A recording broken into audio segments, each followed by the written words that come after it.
If you clicked on this video, you probably look like this, or this,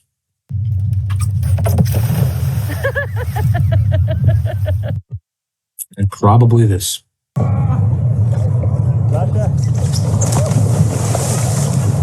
And you're here begging for answers, wondering why you can't stay up on a hydrofoil. Well, I have the answers for you. I was in your exact same situation a year ago. I grew up on a lake, and I participated in many water sports as a kid, and I had a lot of confidence leading up to the first time I jumped onto a hydrofoil, and then I did it for the first time, and it kind of went downhill from there. After 6 hours and hundreds of failed attempts, I was ready to give up, and my legs were so tired that I couldn't even jump on it again. During my learning process, I was thankful to have a mentor there for me. My high school teacher back in my hometown and the current owner of a hydrofoiling company called Wake Thief was kind of the one who taught me everything about hydrofoils. And,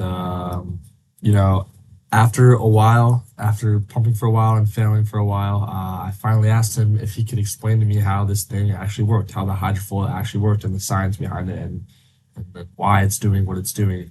And he lit up with excitement. And he gave me a brief lecture on the science behind it and how all the components worked. And I felt more confident jumping back onto the foil. But when I started to jump back onto the foil, I was going for longer distances, and I was thinking in my head what the foil was actually doing and how I needed to react to it in any situation that I was in on the foil. And after 10 more attempts, I was finally able to foil down the lake for 1 minute, which was my goal. And I couldn't believe it.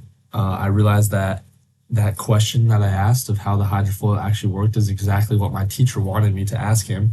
He just kind of wanted me to come up with that on my own, and I realized that understanding the background information behind how a specific task really works can greatly help you in achieving that activity, and it makes the learning process so much easier. 30! You got it! That looks great! Higher up! Higher up! Higher! There you go! Yeah, right there! Keep the speed up! 40! Come on! Come on! 50! Oh, no, not yet, not yet, not yet! Keep going! Keep going! 50! Come on, come on, come on! Come on! 10 more seconds! 5! 4! 3! 2!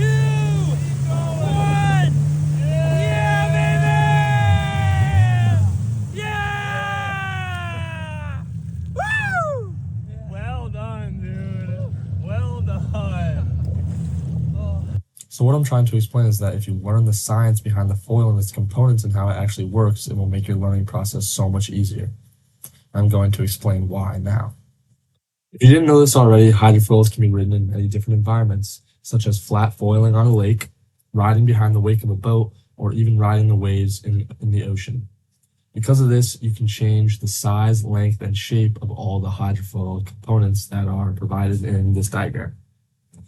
There's not one hydrofoil setup that can be good at all different environments where a hydrofoil can be ridden.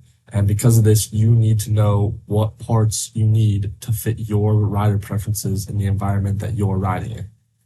When adding up all the different types of manufacturers and all the different parts and components that all of them make, there are over 30,000 different combinations of hydrofoils that you can make.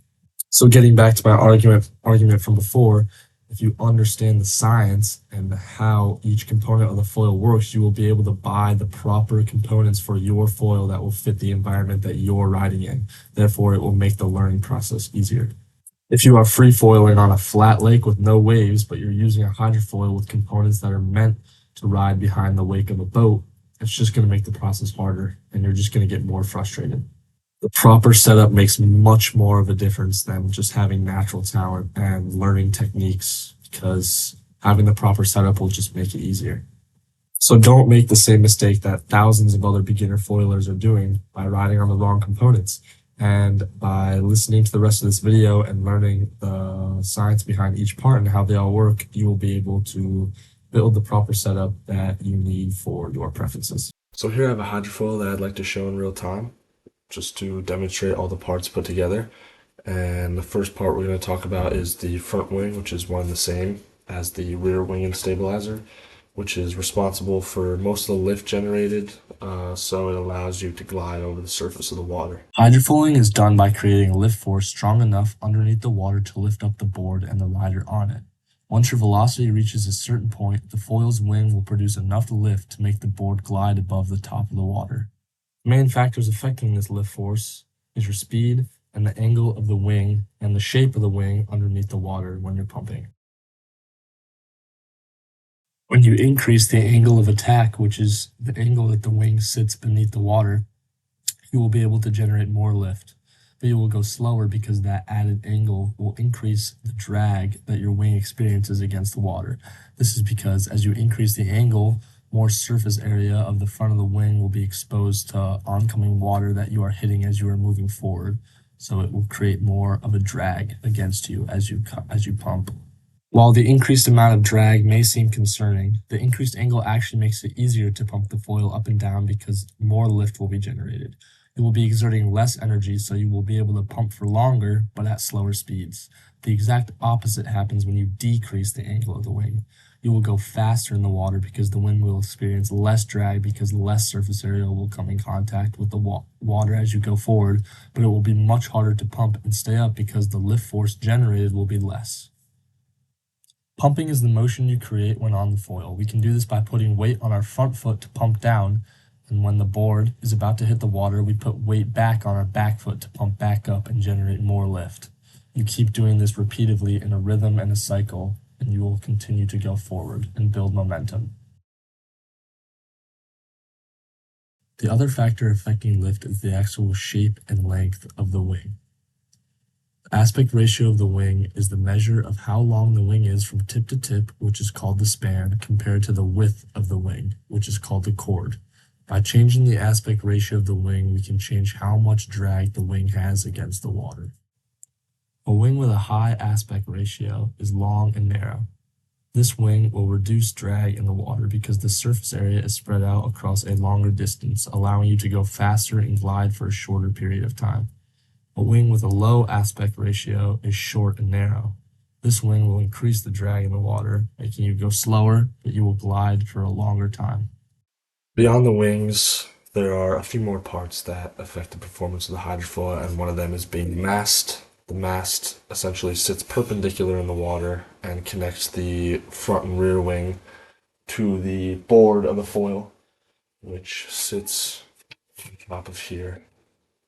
Here's a side view so you can just get a better understanding of what it looks like put together. The main customization of the mast is its length. If the mast is shortened, you will experience a more stable ride because you are closer to the surface of the water when gliding, compared to a longer mast which allows for more wobble. While you may have a harder time balancing on the longer mast, you will be able to achieve higher speeds and turn deeper into waves because the distance you are able to pump in each motion is increased due to you being higher off the water. Fuselage or the foil is another key component that affects its performance.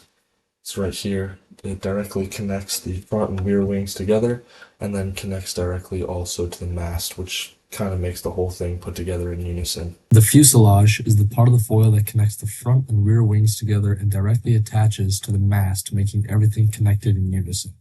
A longer fuselage will allow for a more stable ride with less maneuverability because your turning radius will be increased, and a shorter fuselage will help for a more agile turning and carving with decreased stability. I want to talk about different design combinations for different riders. The final component of the entire foil setup is the board itself that the rider stands on, which just sits on top of the mast as shown before. And these can come in thousands of different variants. Key component to riding the foil.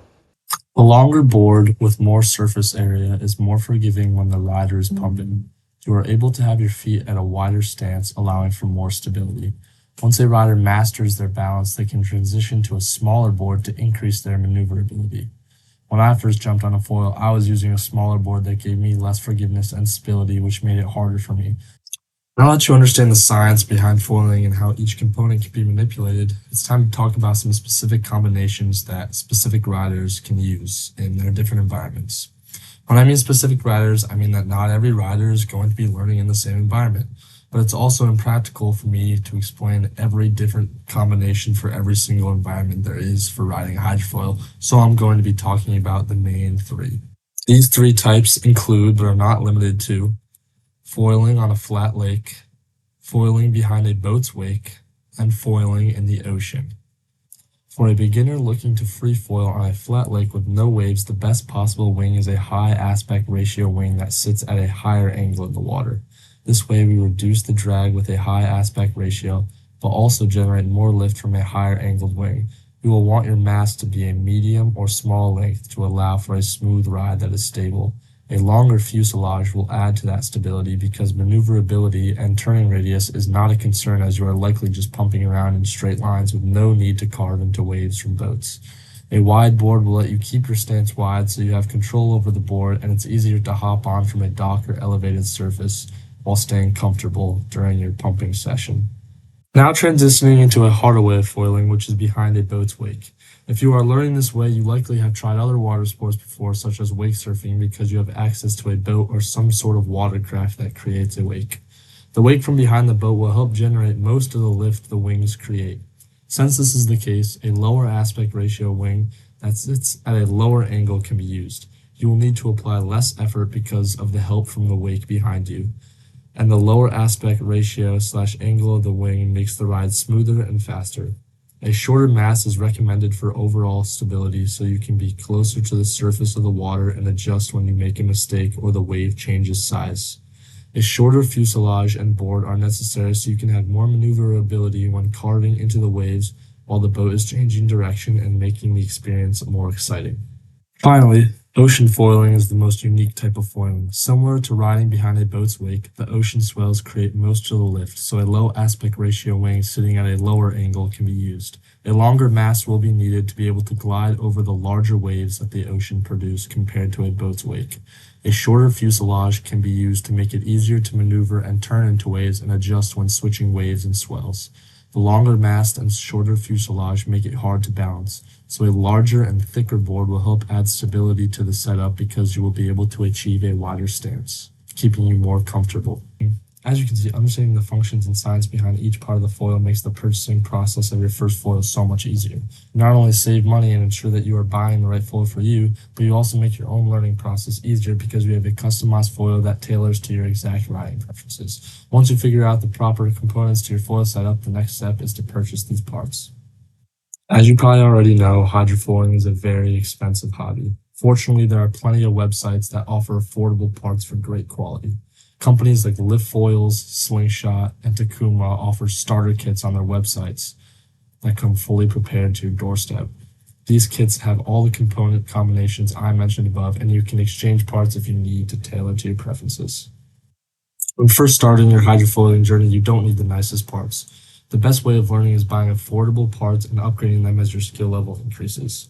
In doing so, you can also go to websites like FoilZone or hydrofoiling.com and buy lightly used or refurbished foil parts. Older model parts can also be purchased and act as another cheaper option. I will link all the websites I just mentioned in the description so you have easy access to them. Hydrofoiling has taught me that in order to master any activity, understanding the science and background information behind it is necessary in being successful. I went from feeling conquered by foiling to a rewarding outcome after I learned how each part of the foil worked individually and in unison. My story reflects what many people go through on a day-to-day basis when learning how to do new things. Learning new things can be scary for some people because they feel they won't be able to have a successful outcome, but it shouldn't be that way for anyone. Now that you have learned the basics of lift, design choices, and component options, you will not only save money but also have the proper first setup for learning how to foil, which makes the process much quicker. So if you're just starting out in the foiling world, remember to not only just focus on your technique, but also make sure you understand what your foil is doing, because knowledge is what will allow you to feel the freedom of flight.